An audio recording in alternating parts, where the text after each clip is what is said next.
નમસ્તે, મારું નામ ડૉક્ટર પલક ખપાણી છે. અત્યારે હું આપને સમક્ષ 3 વર્ષની દીકરી પ્રિયાંશી 3 મહિનાની દીકરી પ્રિયાંશીબેનની ડિટેલ આપી રહી છું. આ બાળકી 19 જુલાઈના રોજ અમારી સિવિલ હોસ્પિટલમાં દાખલ થઈ હતી.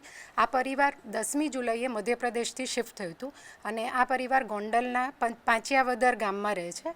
ઘર પિતા વાડી વિસ્તારમાં કામ કરે છે અને ઘર માટીથી લીપાયેલું ઘર છે.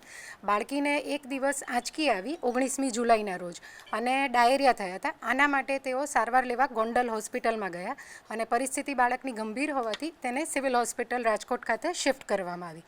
બાળકને જ્યારે અમે રિસીવ કર્યું ત્યારે બાળકના સિવિયર રેસ્પિરેટરી ડિસ્ટ્રેસ હતો બાળકને અને બાળક બેભાન એટલે કે કોમામાં હતું.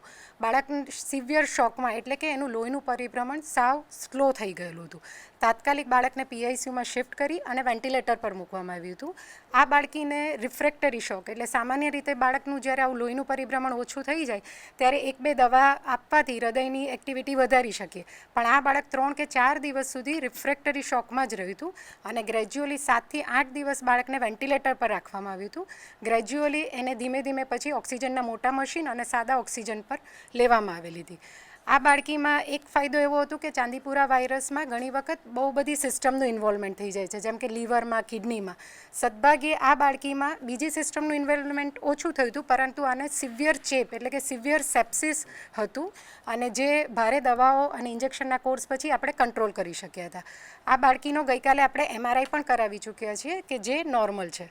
અત્યારે બાળકી એના મમ્મીના ધાવણ ઉપર અને સ્વસ્થ રીતે આપણે ડિસ્ચાર્જ માટે એને મંજૂર કરી રહ્યા છીએ. અમારા ધ્યાન મુજબ આ સૌથી નાનું બાળક છે. 3 મહિનાનું બાળક છે.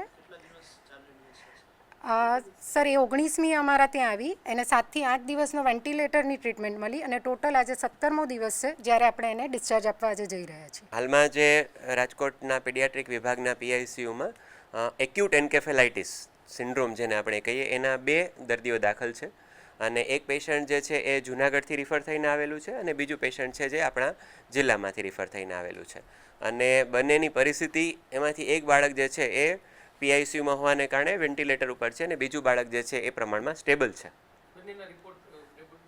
બંનેના રિપોર્ટ જે છે લેબોરેટરીમાં મોકલાઈ ગયેલા છે ને we are waiting for the reports.